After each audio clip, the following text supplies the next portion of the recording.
everyone, welcome to Harbika's Kitchen. আৰু আজি মই এটা চিকেনৰ ৰেচিপি বনাইছোঁ খাবলৈ খুব টেষ্টি হয় আৰু আপোনালোকে ঘৰত এবাৰ ট্ৰাই কৰি চাব আৰু কেনেকুৱা পালে কমেণ্ট ছেকশ্যনত জনাব আৰু ভিডিঅ'টো শেষলৈকে চাব আৰু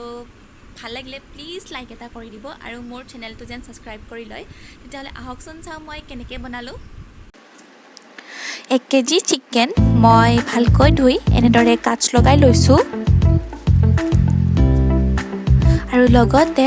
মই ইয়াত কি ইনগ্ৰেডিয়েন্টছ ব্যৱহাৰ কৰিছোঁ দেখাই দিছোঁ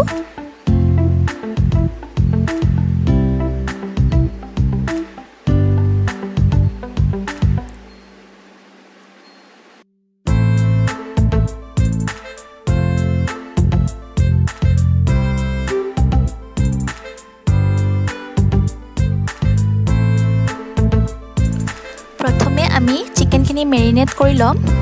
আৰু মেৰিনেট কৰিবলৈ মই ইয়াত ফাৰ্ষ্ট দিছোঁ নিমখ এচামুচ আদা নহৰুৰ পেষ্ট এচামুচ হালধি এচামুচ কেঁচা জলকীয়াৰ পেষ্ট এচামুচ আৰু গৰম মছলা এচামুচ আৰু জালুকৰ গুড়ি এচামুচ আৰু ৰেড চিলি পাউডাৰ এচামুচ আৰু দিছোঁ তুলীয়া টেঙাৰ ৰস অকণমান আপোনালোকে নেমুৰ ৰসো ব্যৱহাৰ কৰিব পাৰে আৰু শেষত অকণমান মিঠাতেল চিকেনখিনি এতিয়া মই ভালকৈ সানি লৈছোঁ চিকেনখিনি সানা হোৱাৰ পিছত আধা ঘণ্টাৰ কাৰণে এইখিনি ৰেষ্ট কৰিবলৈ দিম আৰু ৰেষ্ট কৰাৰ পাছত বাটি এটাত আটা নাইবা ময়দা আপোনালোকে ল'ব পাৰে মই আটা লৈছোঁ এনেদৰে চিকেনখিনি এপিচ এপিচকৈ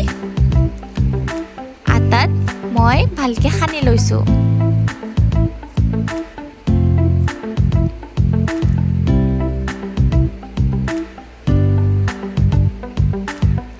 গোটেইখিনি চিকেন এনেদৰে সনা হোৱাৰ পাছত কেৰাহী এটাত অকণমান সৰহকৈ ৰিফাইন তেল গৰম হ'বলৈ দি মই চিকেনখিনি অলপ অলপকৈ ভাজি লৈছোঁ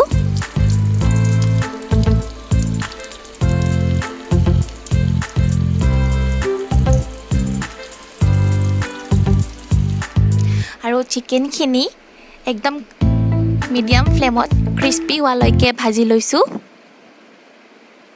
গোটেইখিনি ভজা হোৱাৰ পিছত এয়া মোৰ crispy chicken dry fry serve কৰিছোঁ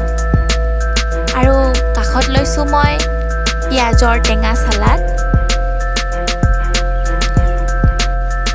তো আজিলৈ ইমানতে সমাপ্ত কৰিছোঁ আকৌ লগ পাম তেতিয়ালৈকে বাই বাই